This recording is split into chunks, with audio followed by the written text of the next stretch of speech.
Hey y'all, how y'all doing? This is Daryl Gibbs. I'm here with the Tennessee State Troopers with Channel 18 Valley. Welcome to Hometown Insight. Gentlemen, what's your guys' names? I'm Lieutenant John Harmon with the Tennessee Highway Patrol. I'm Sergeant Scott Matthews. Trooper Johnny Anderson. All right, we're so glad to have you guys, and thank you so much for your service. What do you guys do? What's your assignments that you do? Well, first of all, I'd like to thank the Hometown Insight for allowing the Tennessee Highway Patrol to be on your program. This is exciting for the Tennessee Highway Patrol. Well, it's exciting me too. It really is. It's a real pleasure for you guys to be here. It's for the community. Yes. It's really good. Yes. Thank you so much. So what do you guys do? What's your assignment? Well, individually, the Tennessee Highway Patrol's responsibilities are the safety of all the motoring public, all throughout the state of Tennessee. We have many job duties, but our number one function is tied to what our name is, the Tennessee Highway Patrol. Right. And our job responsibilities are anything that deals with the highways. But of course, we also support local law enforcement, local agencies, anytime they request us. Yes, sir. And what is your assignment? My assignment is I'm Sergeant for Bledsoe and Sequatchie County, Troop B, Chattanooga District. I'm a road supervisor. I supervise the field troopers in those counties. Right. Plus I also work Marion County quite a bit too in that area. That's fantastic. And you, sir? I'm a road trooper. I'm assigned here in Bledsoe County, but we work closely, as Sarge was saying there. We work in a troop, and we work with Bledsoe, Sequatchie. We go all the way to the interstate and out in Marion County too. That's great. And of course, I work out of headquarters. I'm the public information officer for the 12 county region, which includes the Chattanooga district. Wow. I'm the supervisor over special programs. Just like what we're having today here. Yes, public relations. Yeah, that's great. Well, thank you so much for your services. It's you're really this gentleman here we see a lot because he's in our community all the time, and so I really appreciate you guys spending some time with us. Yes. I see this 0 pin. What does this mean? The 0 pin started a few years ago, and everybody asks us that question quite often. What does that 0 mean on your uniform? Yes, sir. Well, the 0 is the Tennessee Highway Patrol has a campaign that's going. It's Drive to Zero Fatalities. Boy, it could be awesome. Our job, each trooper's job each day, like Trooper Anderson said, he's responsible for Bledsoe County. The sergeant's responsible for Bledsoe and Sequatchie County. Their job each day is to go into their shift. It's 7 in the morning or 3 in the afternoon or 11 at night. Right. And to work their whole 8-hour shift with no one losing their life in their communities. And that's a constant reminder for them when they go and put their uniform on, that their goal at the end of the day is for no one to lose their life or be injured in a car crash in their communities. So it's a constant reminder, drive to zero fatalities every day. Wow, that's amazing. You think it's being successful? We do. In the campaign? Our numbers and our stats throughout the year across the country or across our state it is reducing fatalities. As of this airing, we are down 42 fatalities for the whole state year to date. Wow, that's great. That's a big step. And for a community here in our 12 counties, as of this airing today, we're down 2 fatalities within our 12 county region. So this is our goal every day, is drive to zero fatalities. So what's on a traffic stop, what should we expect? Well, anytime a Tennessee State Trooper stops you on a traffic stop, a lot of people think that's bad. When you see a trooper stopped on the side of the road or blue lights, you automatically think that's bad. Well, from our perspective, when we stop that driver, we've stopped an unsafe driver that was driving in your community or around you. Right. And from that perspective, you know, the reason we stopped that driver or put him in jail is they were impaired. Mm-hmm. They were an unsafe driver in your community that was driving under the influence of alcohol or drugs, or just driving in an unsafe manner, or possibly just didn't have their seatbelt on. Right. And the seatbelt is the most important thing that you can do for you and your family It is the most important thing that you can do for you and your family. I'm a big NASCAR fan, and their campaign this year is to buckle that seat belt and stay in position, driving position. And I'm excited about them really punching that home at all the races to buckle that seat belt and stay in driving position. And how much does that really, do you think, control your being able to stay in that seat?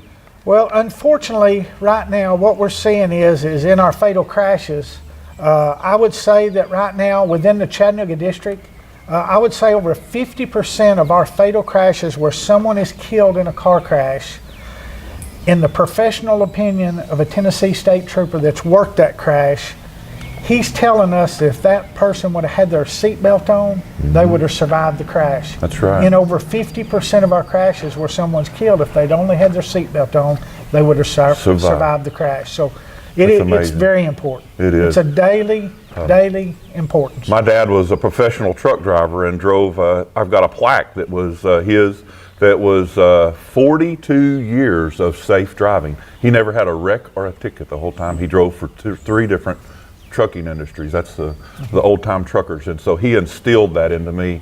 And now I've instilled it into my children and my grandchildren to put that seatbelt on. It's very important. That's extraordinary. One of the worst responsibilities that we have as state troopers is having to go to somebody's home and knock on somebody's door and tell them that somebody that they care about, love, is not going to be coming home. Right. And that's one of the hardest things you can do. Is that a big deal in our community for people not to be wearing their seatbelts, for farmers and things of that sort? And I mean, there's a lot of them that just don't wear seatbelts. Seatbelt usage has increased considerably since we've been campaigning, public service announcements. We're out here enforcing it more heavy than ever. That's great. And it's not about fines or anything like that. It's about compliance. Right. And we're seeing a good increase, especially with the youth. They're getting into that idea where the older generation, it's a little more hard to change their habits, but they're starting to come around too. Right. And so I see a lot of good positive out of the seatbelt program. Great. What about this move over thing? What do you think about this? I guess it's a new law, right, gentlemen? Fairly new within the last couple of years to move over when you see It's been around about 10 years. About 10 years, really? How long do you see a lot of that still happening where they don't move over and get out of the way of? There's still a lot of people who aren't aware of it exactly, and it's extended out. Lieutenant can probably touch a lot more on how far it extends out. Even the Bledsoe Telephone Company, the repairmen that are working on the side of the road, your wrecker services. Oh, yeah. It applies to. Well, it's the right thing to do. It is, yes, sir. For many years, it just pertained to law enforcement, and then we included construction workers. And now the legislature last year, in the legislative session, extended it to a stranded motorist. So anytime you see, really the right thing to do is anytime you see someone on the side of the road that's has a disabled vehicle, you need to have caution, slow down, or move over and allow them to have room to get their situation taken care of. So what we do is turn our blinker on, look, make sure it's safe, Yes. and move over safely. If your lane's not clear, the law just requires you to slow down to a safe speed as you pass the situation. Right. And it could be any situation, right? I mean, it could be anything from someone having trouble with a trailer to you guys making sure someone is driving safe. It's not only just that, it could be someone walking down the street on the side of the road, or a bicyclist. Oh, yeah. You know, yeah. you need to allow them to have room too. Right. We have to share the roads with everyone. On a 2-lane highway, shouldn't we just slow down in that situation if someone is walking? Well, if you see an oncoming car, of course you can just slow down. You need to slow down as you pass that stranded motorist. Don't get into the other lane, but you need to make sure that another car's not coming before you do that. Right. So we've talked a little bit about injury crashes and fatal crashes. What about these injury crashes? Can you tell me a little bit about this? We tend to focus so much on fatal crashes. If you notice the news and a lot of talk about fatal crashes, it's not just about the fatal crashes. The Tennessee Highway Patrol is encouraging those seat belts because of injury-related crashes. The last thing we want is anybody injured in a related crash, as Trooper Anderson can talk about. Yes, sir. Yeah, and I want to go back to the seat belts there, Lieutenant. Of course, we stress fatalities, getting home alive. But a lot of the times, wearing the seat belt, that's the difference in just after the crash, everything settled down, just stepping out of the vehicle and walking away. Or if you didn't have that seat belt on, you may have been ejected or something happened inside the vehicle, and instead of being able to walk away from the crash, you're in an ambulance Right. away from the crash. So how much is there a big danger in, say, the new cars having airbags and you not being sitting in position? Airbags and seat belts are made to work together. Yes, They're sir. not individual. Right. Airbag's not a substitute. That's a for great seat belt. point. Yeah. And a lot of what we're finding out is a lot of people feel so comfortable with all the new technology and safety in cars, and they think the airbags itself can save them. Like Trooper Anderson said, the airbag complements the seat belt. Just because you have airbags, side airbags and seat airbags, you need to wear your seat belt also. Staying in that position, that driving position. Yes, yes. Yes. So how many different things have you seen in your past, sir? Too numerous to talk about in a 45-minute show. Yes, sir. I've seen fatalities and injuries from babies all the way up to 90-something-year-old people.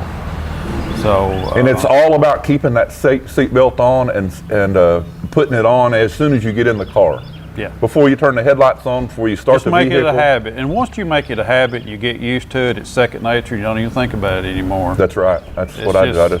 It's just like getting up out of bed in the morning, you know, and going for your cup of coffee or something. You don't even think about it. It's just Right. it becomes a routine to you.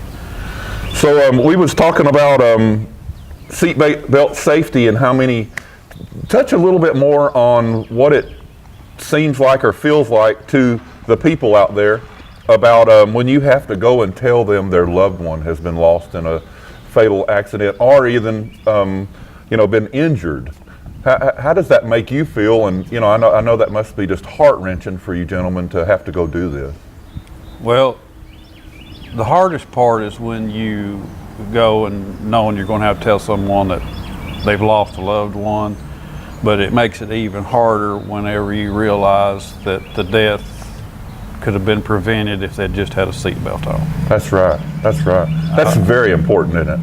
I've rolled up to a crash where a mother was ejected from her pickup truck, and she died on the scene, and her son survived on the passenger side because he had his seatbelt on, and the mother didn't for some reason. Wow. I've done the same, and so has Trooper Anderson. We all, unfortunately. That just has to crush you when you see that, when you know that, that all it takes is a click, and it could keep simple. you in position and bring you home alive. Is that what the saying is now? Yes, arrive alive. Arrive alive. But we ought to make some stickers for that, huh? Yes. Arrive alive. Yes. Amen. Yes. All right. What about school bus safety? When we're coming up on a school bus or a school bus is stopped in the other lane, do we have some laws about that or things that? Anytime you see a school bus, you should be paying attention to that big orange school bus, Yeah, everybody big yellow can see school it. bus, whatever That's you right. want to call it. The most precious commodity hauled on the roads are those children. That's right. Our children in our communities. In the mornings, in the evenings, of course, that's the high priorities during school time. But anytime you see the flashing lights, a lot of people, I know these gentlemen see it more than I do because I'm in administration. These guys are working the road every day. Right. Yes, sir. Okay, they're in the communities and they see the traffic around school buses. But when you see that school bus and it starts throwing those yellow lights on, that's telling you he's preparing to turn the red lights on, Right. the stop lights. And when those stop lights come on, you must stop. No matter if it's 4-lane or if there's a medium in the middle, or what's the? If it's 4-lane divided with a median, the oncoming traffic is not required to stop. If it's a 4-lane with a continuous turning lane, all traffic's required to stop for coming towards the school bus. But if you're going towards the back of the school bus, You have to stop. and it has a double lane, you have to stop. All traffic behind the bus is required to stop regardless of how many lanes. We see this every day, just out there driving. People will invariably go around that school bus. I've been through Summer City before. That's a 2-lane, very narrow, twisty-turny road. And I've seen it over and over again where that school bus will stop, the sign will come out, and the first 3 cars will go around it. And I just want to take out their, write down their, license numbers or something, but. We live in a busy world. We do, yes, sir. Everybody's got to go. We're late. We have so many things that we're doing in a short period of time, and everybody's mind's not on the game of driving. Mm-hmm. And when it comes to those school buses, the last thing people want to do is get behind one because they're late and there's 9 more stops and they don't want, so they're doing everything they can to get in front of that school bus. We need to slow down and understand the danger that we're putting them children in when we avoid that stop sign and don't stop. That's okay? Right. And if the first car goes by, the second one will always do it too. Seems like it. And anybody that violates that school bus stop sign is subject to they're getting a citation because that is a serious offense when you run a stop sign or don't abide by those school bus laws. That's right. So you folks, you really need to pay attention around these school buses. And when you see those flashing lights come on, be sure and pay attention what you're doing. Your children or your grandchildren could be in that bus. So always think about that. You guys, what's the next one? We got, we were going to talk about, we talked about the move over law. What about the traffic stops? Everybody asks Let's about go traffic stops, okay? All right, we're going to kind of start right there. 1, 2, 3. All right, you guys, what about traffic stops? Tell me a little bit about, the situation, what happens, when we do get pulled over, and what you're expecting for that person to be doing. I'm gonna refer to my colleagues here because they're doing many more traffic stops than I am. Most of the time when we make a traffic stop, it is for an enforcement violation. Not necessarily all the time.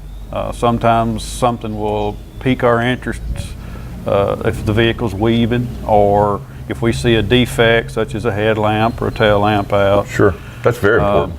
Things that catches our attention that we may be just stopping them for a safety issue to find out what's going on. It's up to each individual's officer's choice whether he issues a citation or not based upon his experience and what he's seeing. Right. And but Trooper Anderson here might tell you a little more about his stops. Tell us about some of your stops. Not really about them, but just could you tell us a little bit about the things that that are violations that you see occur that people could just very easily take care of and before they even start moving? Right. Well, you brought it up before they even start moving. I'm going to touch back, and it just stresses how important it is on seatbelts. It is, yeah. One of the biggest things you can do to not get stopped before that car moves is put your seatbelt on. I can't tell you, and Sarge can probably go into the same thing, how many times you stop somebody and, well, I just left the store, I hadn't got it on yet, or I'm just running up the road here. Just make it a point, as soon as you get in there before that vehicle moves an inch, go ahead and buckle that seatbelt. That's one thing that'll definitely help you from getting stopped. And another is just your speed. Watch your speed. Mm-hmm. Drive a safe speed. Speed limits are posted. Everybody knows 127 is 55 miles an hour, but just please watch your speeds. We can't stress 127, it seems like the Autobahn sometimes. You go through there and there's people doing 100 miles an hour, but sometimes. And I've seen you guys out there working it, and that's a great thing. I'm not a speed demon. I'm usually the guy everybody's honking at and trying to go around because I might not do it exactly, but I try to keep it right in that 2 or 3 miles. Is that where the speed limit is 55 miles an hour. You should be going 55 miles an hour. Speed not 56, not 57, not 58. Well, people tend to drive, if you'll notice, everywhere we go, people tend to drive 10 miles an hour with the speed limit because they think we allow them 10 miles an hour with the speed limit. That's not without true. Getting a ticket. That is not true. By general order, the Tennessee Highway Patrol will give you 3 miles an hour over the speed limit, okay? That means if you're going, if the school zone is 30 miles an hour and you're going 33 miles an hour through that school zone, you are subject to a citation by a Tennessee State Trooper, okay? Right. I have never written a citation 3 miles an hour with the speed limit, and I'm sure the sergeant or trooper hadn't. There's too many people running 10 and 20 miles an hour with the speed Right. limit for us to worry about 75 and 80. What we encourage motorists to do is do their best to stay as close to that speed limit as you can. Right. Do your best. We all know that you're going to occasionally get over And it's that. not really about the ticket at all. It's not. not about the It's ticket. not. It's It's about not. safety. And be prudent with your speed. Just because the speed limit under the law is the maximum speed posted allowed under primary weather and road conditions. Oh, yes. If it's 55 miles an hour, but there's 3 inches of snow on the highway, that doesn't allow you to run 55. You've Right. got to base your speed upon the safety of the roadway and of the traffic volume.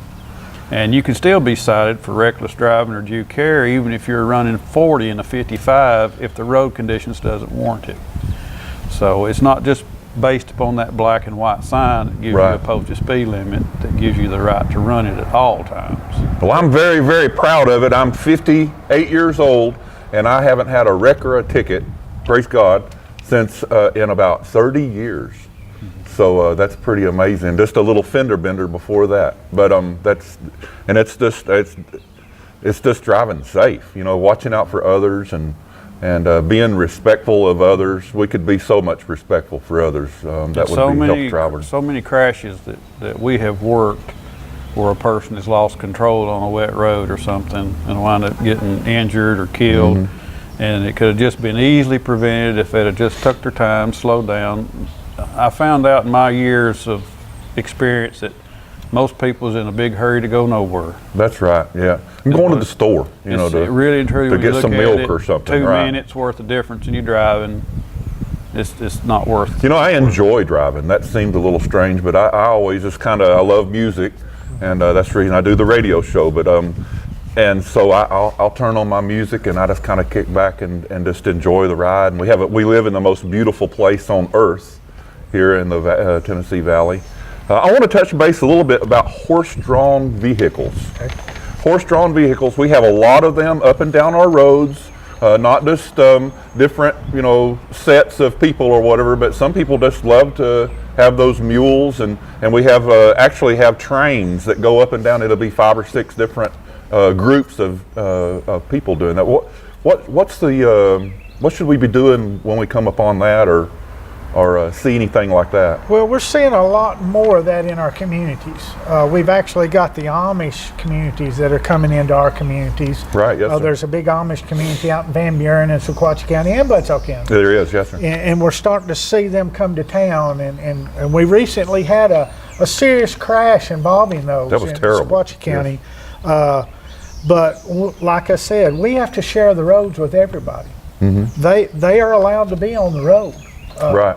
So we as motorists in our vehicles, we have to share the road with everybody and have a constant visual.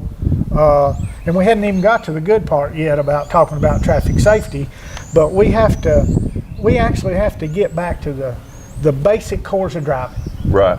We have so many distractions today, but we got to get back to the basic cores of driving with our hands on the steering wheel or our eyes on the road to avoid that stranded motorist on the side of the road, or that horse-drawn vehicle, or the pedestrian that's walking up and down the Or road. farm tractors. We have lots of farm tractors back and forth, especially this time of the year.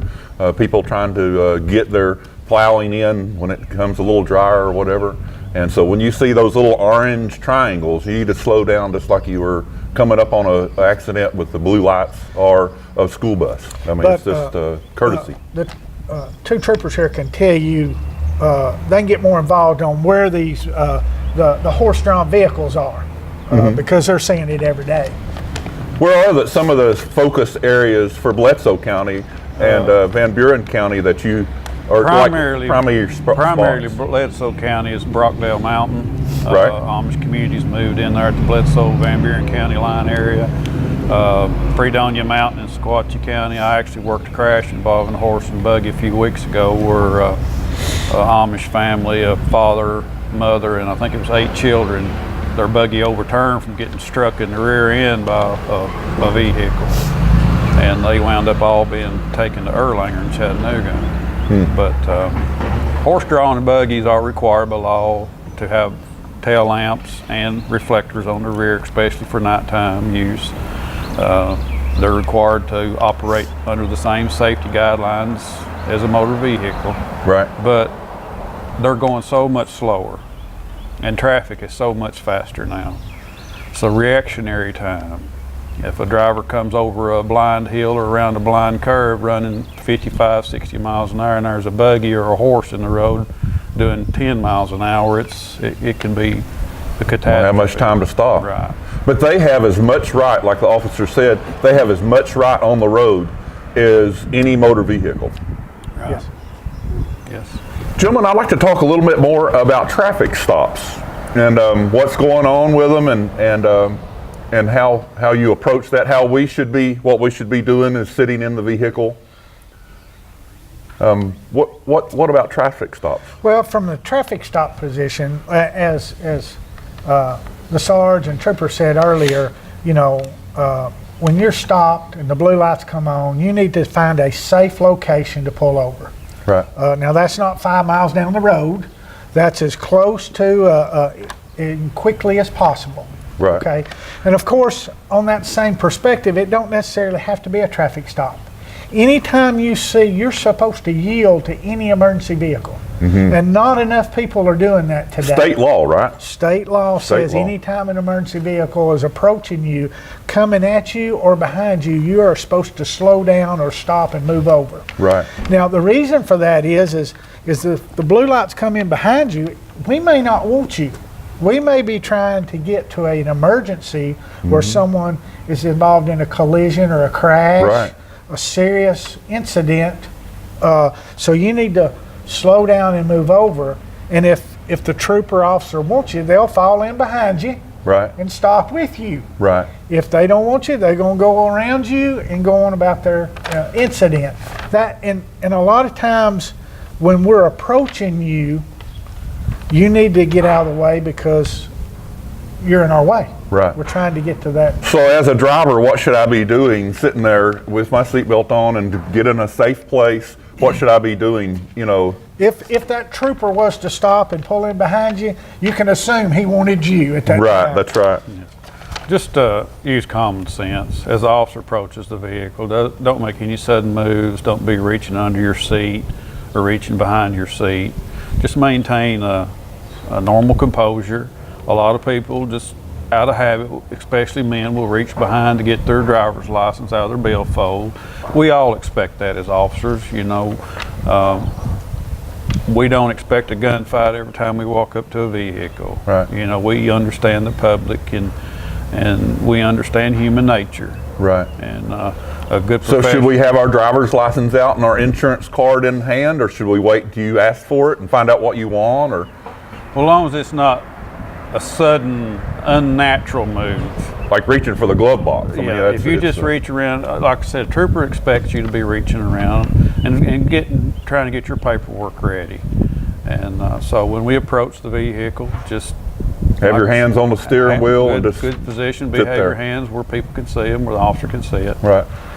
One of the things that I could suggest to people with, I know tinted windows are illegal, but a lot of people have them. Shouldn't you have those windows down and where where the officers can see in there, make sure, because you guys are, you're putting your life on the line for us out there on the road. And so when, you guys never know what you're going to walk up on. I mean, it's you don't know if the billy goat's going to be in the back seat or what's going to happen. You don't have a clue. And from the perspective, a Tennessee State Trooper will always have his hat on when he approaches you. Right. Traffic stop. Okay. And he will always greet you as a driver. I'm Lieutenant Harmon with Tennessee Highway Patrol. The reason I've stopped you is because you were speeding or your tag was expired or you were weaving or I noticed you didn't have your seatbelt on.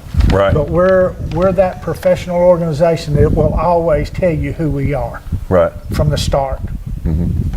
That's fantastic. So, can you tell me some more about school zones? I'm really excited that you guys were talking a little bit about school zones. I really like to learn a little bit more about these school zones. Say the ones right here in Bledsoe County and out on 27. And Well, of course, Bledsoe County has SROs that they work the school traffic. They direct traffic in and out at the high school and at the middle school. But they're not free to try to do too much enforcement when they're trying to get traffic in and out. We try to, as much as possible, work our school zones for the enforcement purpose and to be seen, public relations. But most troopers, we give very little tolerance in school zones when the active school zone lights are flashing. that's right. We might give a little more leeway on open highway, but when it comes to the school zones and the children, our tolerances are small.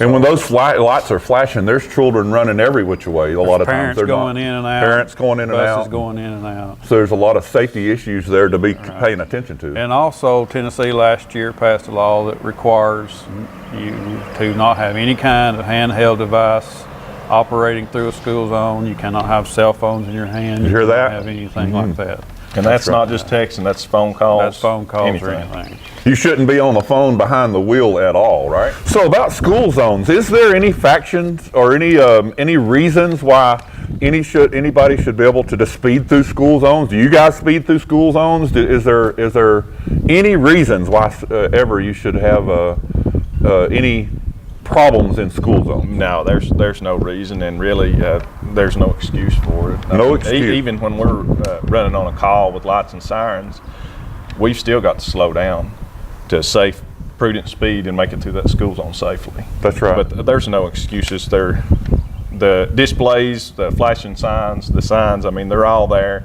People know when school starts. People know when school ends.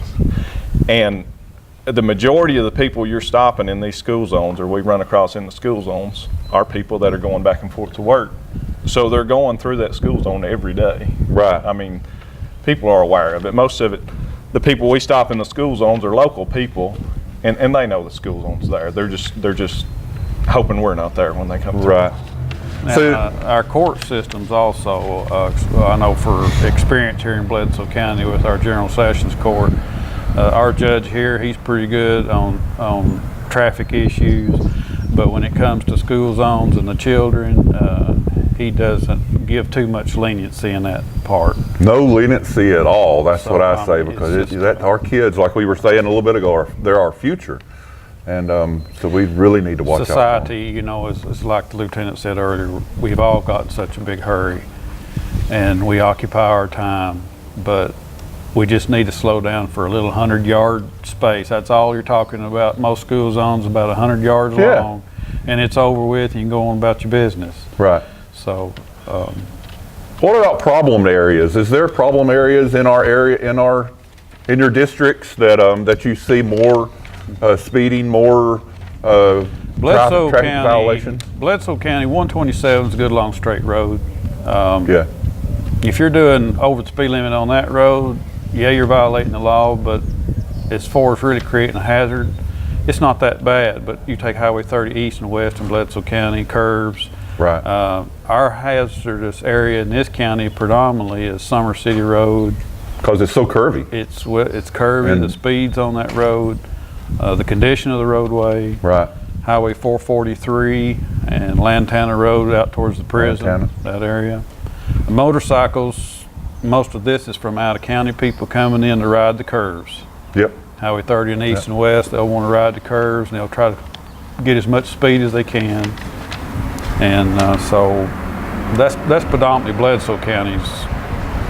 Right. Also, Sergeant, you've got the bypass out here. It's The 4 bypass. lanes, but it's not an interstate. It's Right. 40 miles an hour around through there, and we run into a lot of speeds there. And another issue with it is when you get to the end of the 4 lane, when you're merging back down into 2 lanes, everybody wants to run 70 miles an hour to get around that one more car so he can be in front of him when we're going down here past the high school. And But same way up here on Highway 30 east, I've set up here and clocking them, it's posted at 50 miles an hour and it'll drop to a 35, but everybody's trying to run and pass each other to get one car ahead before they get to the merge where it goes into the 2 lane up the mountain. Then all we could do is really just slow down and be courteous drivers. Yes. What about 127 that goes down to Dunlap? A lot of us are going up and down 127 to say go to the Walmart or go to town, you know, and even though we have a great town here in Pikeville, you know, there's a lot of traffic up and down through 127 South is our heaviest volume of traffic for Bledsoe County, just because it's going towards Dunlap, Chattanooga, people to shop, eat, and to work, and it is extremely high volumes at times in the morning and the evening traffic. And but I'll catch people, and Trooper Anderson will catch people passing 5, 6, 7 cars. They'll get up to 90, 95 miles an hour trying to pass. And there's no law that says that you can break the speed limit to pass. Exactly. That's a misconception. Exactly. They'll have the excuse, well, I was just passing. But if the speed limit's 55 and you have to go 65 to pass, you're still breaking the law. I see, yeah. So, and you have to pass safely. Even though it's a passing zone, you still have to pass safely. And we remember all that when we went to driving school or in our driving manuals, Tennessee driving manuals. I remember it so clearly about the double yellow lines and broken double yellow lines and things like that. We really have to pay attention to that kind of stuff. And say if we came up on a slow vehicle, a tractor or a horse-drawn or mule-drawn vehicle, pass when it's safe. Not, you know, just really pay attention. And the slow vehicle can help because the law requires if you're driving under the speed limit, 45 or under, you're required after you get 6 or more vehicles behind you to find a safe location to pull over to keep from impeding traffic. That's very important. Because road rage happens when you get a large volume of traffic going slow and everybody gets impatient. And that's when crashes can occur. May we touch on road rage just for a second? Can you explain to me a little bit about the kind of things that you guys see every day? You're out there. The biggest thing we see every day is following too close. Trying to push people. People trying to push people. And they're in a hurry because they want to be number one and they want to get where they're going, and it doesn't matter who they affect. And that's the biggest thing. And we're getting more and more calls on the interstate, especially of road rage incidents where people's pulling guns on each other, trying to ram each other off the road, constant calls. And I would bring that up, as the sergeant said, we don't see that often in our rural communities as we do when you get on that interstate. But for the rural community traveler that's traveling on that interstate is not familiar with that type of road and that type of traffic, if you have an incident that occurs and someone's following you too close or use some hand gestures or whatever, we would encourage, do not get an altercation with them. I know we all want to do that. Right. We all want to be the law. Yeah. Get as far away from those people as you can. Call 911, call star 847. Star 847. That gets you a trooper to the trooper dispatch. Wow, and I would encourage that person that's involved in that to get off and go to a location where there's a lot of people. Okay? Walmart, McDonald's, a convenience store wherever, parking, a McDonald's, somewhere where there's a lot of people, because that altercation won't, 90% of the time won't happen because those people don't want a lot of witnesses. So does Tennessee send a patrolman out there when they get those star calls? How that happens? Look, I got a blue Ford Escort, and he's driving all over me and being mean or giving me hand gestures, as you said. Or what we do is when you call 911 or you call star 847, we will put out a bolo. Be looking out for it. Okay, gotcha. And if Be there's looking not out a for trooper, Be on lookout. if there's not a trooper in the area, we would allow the local law enforcement officers to find that subject or look for that subject. Right. That's great. It's great to know that we have that's security. I mean, for us, for our drivers and for our people of Tennessee, that our troopers are going to stand up for us and be there for them when we need them. That's very important to people to know, I think. Also, since we're talking about the interstate systems and road rage, one of our biggest problems, and it is a law in Tennessee now, is left lane usage. we get a lot of road rage incidents because people just gets in the left lane and they stay there and they stay there. They will not merge to the right. They won't get out of people's way, and it boxes people in. But Tennessee law requires, unless you're overtaking or passing, to maintain the right lane. So you're not supposed to stay in that left lane? No, you're not. We need a big sign everywhere saying that. It's not a cruising lane. It's for overtaking or passing traffic, and then you're merged back to the right. To the right. And technically, you can be cited for the violation. There you go, Most troopers will stop people and warn them that it is a violation. But that causes a lot of incidents in itself. And a lot of times it seems like people, what I've seen before is they'll get in that fast lane and do the speed limit. That's correct. And try to slow everybody down like they're being the speed limit police or whatever. And there's so much volume of traffic on the roads today, on the interstate systems. Especially, and we have to share the roads with everyone. We do, yes. And we do have, and the sergeant's right, the left lane is for passing only, but there's so much traffic sometimes it's impossible to do it, but you need to do your best to get back in that right lane as quickly as possible. And if you're going down the interstate and you see those blue lights or an injured vehicle on the side, like we said earlier, you need to get over in that fast lane. I actually was traveling to Cincinnati, Ohio recently, and the move over law, unfortunately, it's a great law, but actually, we're actually having more people injured and hurt and killed since the move over law has taken place. Huh. And the reason for that is with the distractions that we have, and we're fixing to touch on distractions, is because so many people are distracted while they're driving and they're injuring people on the side of the road. But I actually saw a Kentucky State Trooper had a traffic stop, and on the interstate you can see a long ways. I saw 37 cars move over for that Kentucky State Trooper, and I thought that's what it's all about. Right. They saw ahead and they started managing to get to the left lane before they approached that Kentucky State Trooper. It's becoming like the seatbelt law. Yes. It's becoming a habit. Yes. More and more people's becoming aware of it. It's just pure courtesy as far as I'm concerned. I mean, just to see, and my daddy always taught me to look way out there, look close, look both sides and behind you as you're driving, and it becomes a habit, like you were saying. Driving defensively. And most people in our communities, a lot of people in our communities are farmers, okay? Right. And they've been around the farm, and they've been around livestock, and I kind of put the analogy as we're like cattle. Right. If you're a farmer, if you can get that one cow to go in the barn, the rest of them will follow. That's right. It's the same way with the move over law.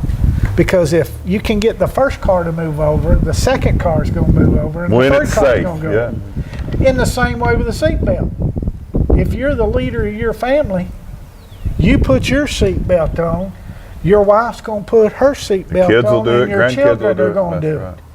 So we're all leaders in our community, and everybody says one person can't make a difference. Right. But that one person that starts can truly make a difference. So I'm driving down the road and I get a phone call.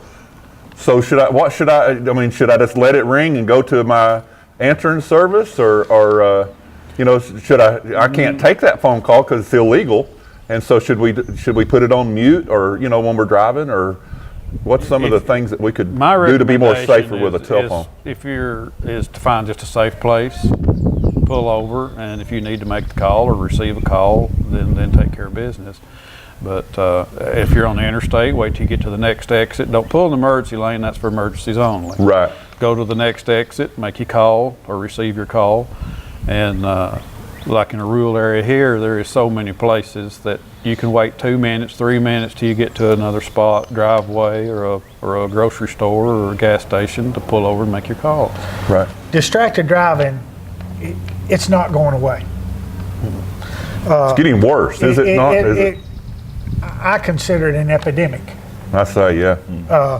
And the sergeant's right, and that's a good thing to do, is if you can. But most people are not going to do that. I mean, we have to have common sense here and realistic. That is the smart thing to do. But you in Tennessee, you can use your phone to answer a call or dial the phone and make a call. You cannot use that electronic device for anything else other than that, period. Okay? You can't Facebook, you can't Twitter, you can't search Google, you can't do any of that Snapchat while you're behind the wheel and the vehicle is in motion. So may we touch that for a second? If I am driving and I do have an accident, the troopers and the police can look at my cell phone. Is that not true? That they can look at my cell phone and see if I was on the texting or if it was in a bad accident, and especially a fatal accident? That's part of an investigative tool, and there's more to it than just that. Right, yes, sir. A lot of technicalities involved in that, but if you're involved in a fatal crash or a serious crash, those are things that we can do. That's right. But there's procedures to go through. So don't do it. What we want people to understand is do their best.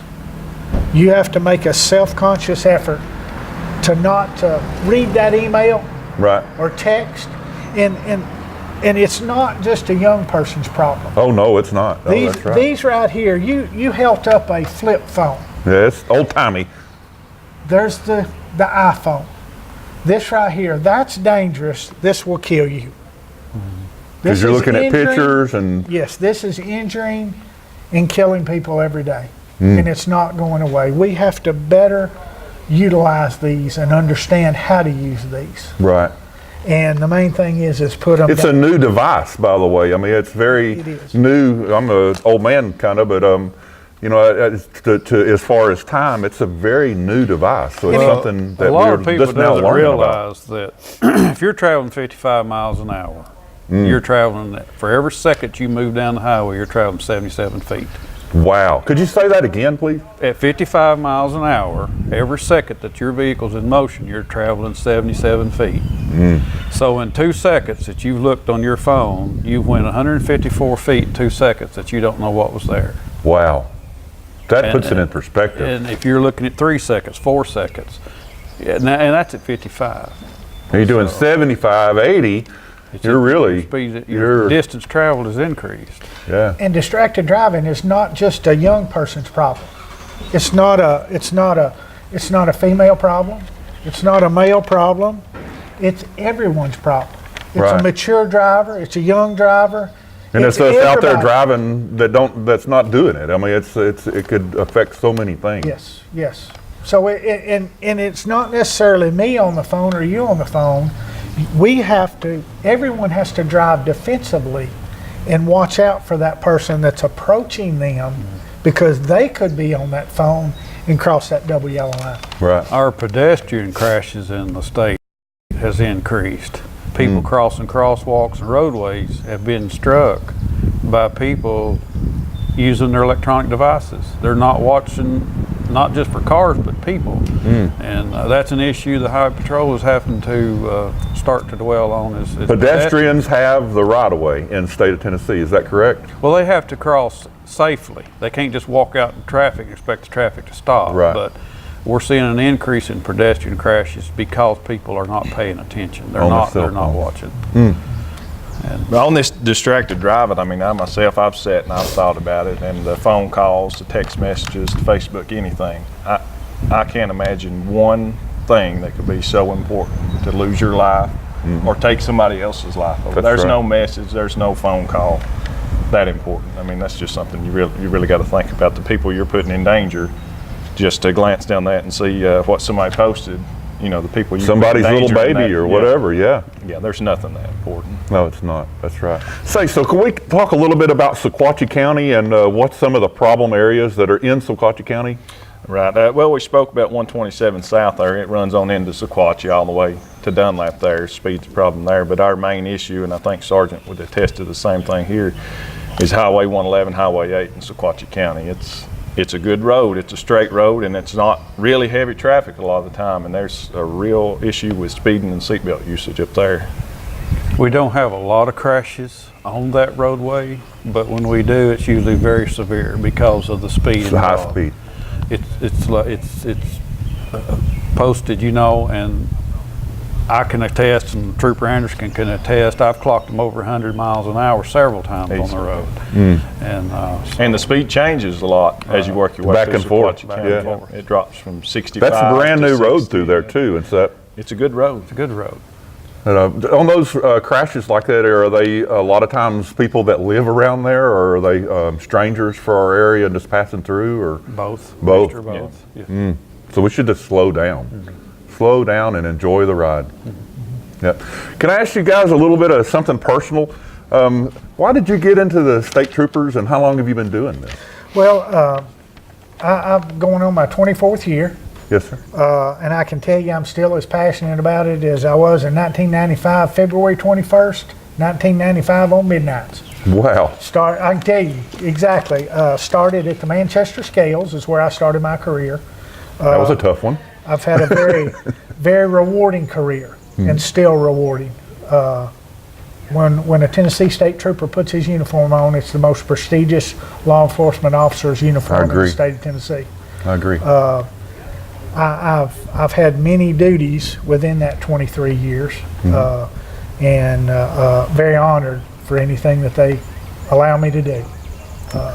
And my grandfather was the 109th Trooper hired in 1936, so kind of That's a family tradition. thing. That's right. Family tradition. What about you, sir? I've been with Highway Patrol 30 years. I started out in my hometown of Livingston in local law enforcement on the city police force, and I was a police officer in Cookville. But I always remember, even being a city officer, my goal was the black and tan and the Tennessee State Trooper uniform. Amen. My great uncle come on the Highway Patrol in 1950 out of World War II. He stayed till 1975. He was a lieutenant when he retired, and he was sheriff of Overton County, and that encouraged me to get in law enforcement in the first place. It's been a long career. It's been rewarding. It's hard on a trooper sometimes because we work all shifts. Most holidays we're working. We're not at home with the At family. home at Christmas, yeah. And We see you on the road. and the things that we deal with, but it's not about the pay or the benefits. It's about just being out there to feel like you're making some kind of difference in your community, and that's pretty much why I got in it. Wow, that's great. What about you, sir? Well, I came into the game a little later than these individuals. I still remember as the date. I can remember the date because it was Halloween Day, 2010, when I started basic training in Nashville. And I've been on 8 years now, and I started like lieutenant there. I started at Manchester Scales too. I did some time there, and then I tried to work my way back home. I worked Ray County for a while and finally got to come back home. I was born and raised here and got to come back home to Bledsoe and work, and I enjoy it.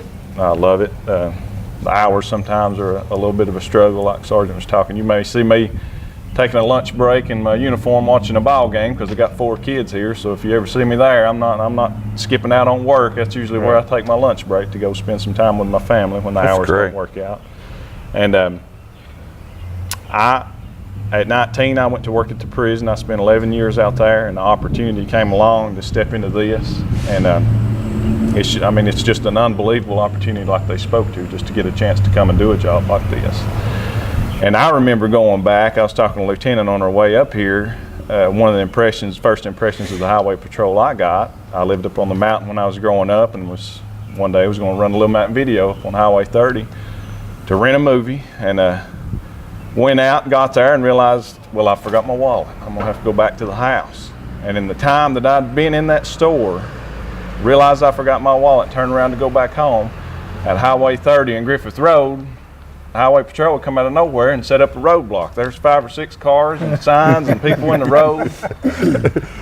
And that's when I got to meet Sergeant Matthews here. Oh, Of course, he asked for my driver's license, and I explained the whole situation to him, and as kindly as he could, after he introduced himself, well, sir, if you'll just pull over here. And I remember that day. He wasn't mad at me. He wasn't harassing me. He just there was a violation there, and he was taking corrective action.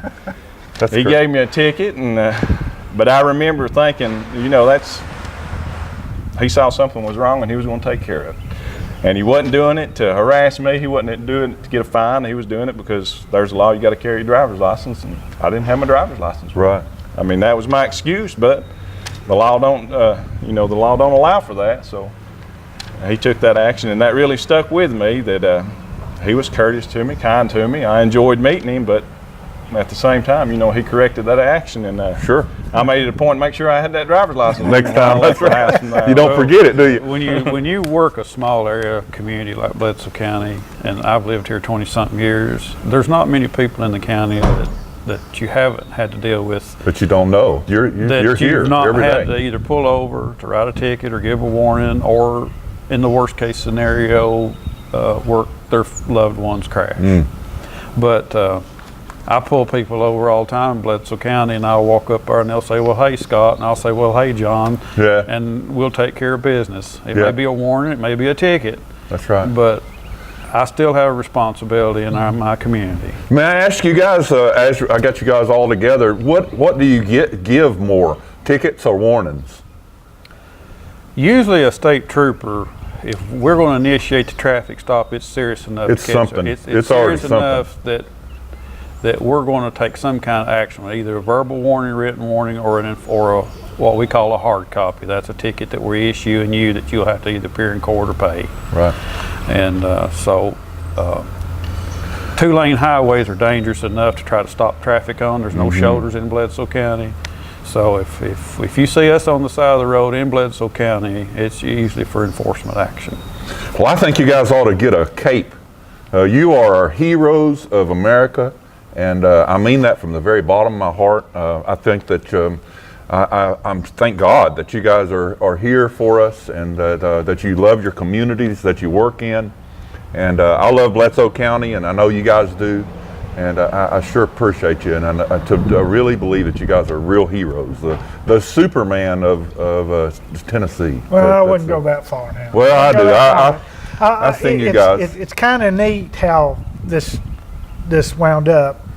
It made a full circle with Trooper Anderson there. Amen. Now, I mean, he got a citation from a Tennessee State Trooper when he was young. Mm-hmm. And now he is a Tennessee State Trooper. And he's my immediate supervisor. And now the gentleman that gave him his citation, was it your first? Yeah. And only? Congratulations. Is now his supervisor. That's great. That is so neat. But That's full circle. which leads me to something. We've talked a lot about what's going on in our community and things and safety. But I'd like to end with, we're recruiting every day. Mm-hmm. Just like this sergeant recruited him. You need men and women. He didn't even realize he was recruiting him. Mm-hmm. We're looking, the Tennessee Highway Patrol's constantly looking for good men and women, okay? Mm-hmm. Minorities, everybody. Right. To come to work for the Tennessee Highway Patrol. What a great career that would be. If you want to be, we're looking for leaders. I'm a lieutenant. I hold the rank of a lieutenant. He holds the rank of a sergeant, and he's a trooper. He's not just a trooper, but he's a leader. Mm-hmm. When you become on the Tennessee Highway Patrol, you're becoming a leader. You are a leader when you're on the Tennessee Highway Patrol. That's right. So you have to be 21 years old to apply. There's a lot of criteria. There's a preferred group and a non-preferred group. You need 2 years of college, okay? You can have prior law enforcement or prior military, okay? But anybody can apply, but you need to be at least 21 years old. But for those viewers out there that may be younger than 21, okay, that young man or woman that now is interested in driving one of these black and tans and this uniform, we would encourage them to continue their education and make wise choices, because the things that young people are doing today that you see on Facebook and doing in communities, that can affect their careers. And we would encourage them to make wise choices if they want to take the career path of the Tennessee Highway Patrol or any other law enforcement agency. Does Right. that make sense? Oh, it does. Yes, sir. I mean, and we want to mentor those young men and women to make wise choices, because the choices they make today could affect their career Right. in the future. That's right. In anything that you do. One of the things everybody's talked about their. One last thing. Oh, yes, sir. Go ahead. They need to go online Oh, yes, yes. to jointhb.org. Okay, even if they're 17 years old, okay, or 25 years old. What you're going to do is you're going to go to jointhb.org, and you're going to be in a database to where the Tennessee Highway Patrol and Department of Safety will contact them periodically and give them information on the next class that's coming on board, or the things To help them move forward for Yes, that yes, black yes, and tan. Yes, yes. Wow, that's great. I'd like to tell my state trooper story. Okay. All right, my dad was a professional truck driver over the roads of all of America. He went everywhere. A perfect safety record back in the day. I went at 18 years old to Nashville State Trooper's office in a truck with my dad to get my special chauffeur's license, of what it was called at that time. I will never forget, the trooper was Trooper Johnson. He was a huge man. I'm 6'7". He seemed to be bigger than me. I wasn't that tall, at 18 years old. And I remember the leather legs and the big hat, and he had all these questions for me, and he let me kind of lead the way, just like you guys do with instructing. My dad had instructed me for many years over truck driving, and he went with me and rode with me in the truck around the course. And I got my special chauffeur's license at 18. Now you have to be 21, and that was a long time ago. It tells you how long it was. And I will never I'll never forget how polite and how courteous and how much he cared about what I was pursuing as being a truck driver. Of course, I never did that. I done it for maybe just a few months or whatever, and then went into the swimming pool business with my uncles, and I've been doing that since I was 19 years old. But I'll never forget that trooper. He was just the most awesome man, and just a real pillar of the community, you could tell, and just loved, he loved what I was doing by following my dad's career, and I'll just never forget that. But Most individuals, one-on-one with an officer, is in their lifetimes very far and few between. It's either a situation that's happened, or a traffic enforcement action, or something at home. But the one time the officer intermingles with the public, that's what that person always thinks of all law enforcement officers. it's true. If I stop someone and you're polite and courteous, in their mind, all officers are polite and courteous. Right. It's like Governor Horton said when he created Tennessee Highway Patrol, he said, go out as servants, not lords. Mm-hmm. You're there to serve the people and protect the people, but you're not over the people. Well, God bless the Tennessee State Troopers, and God bless the state of Tennessee. As you can see, I love Tennessee, and I love my home. I was born and raised in Nashville, and Bledsoe County has adopted me. And I tell you what, I sure appreciate you guys today, your time, Yes, and sir. taking out the time for our little TV. And thank you so much for watching Channel 18 Valley and Hometown Insight. This has been a great time today with these officers, and thank you so much for your service. Arrive alive. Amen, that's right.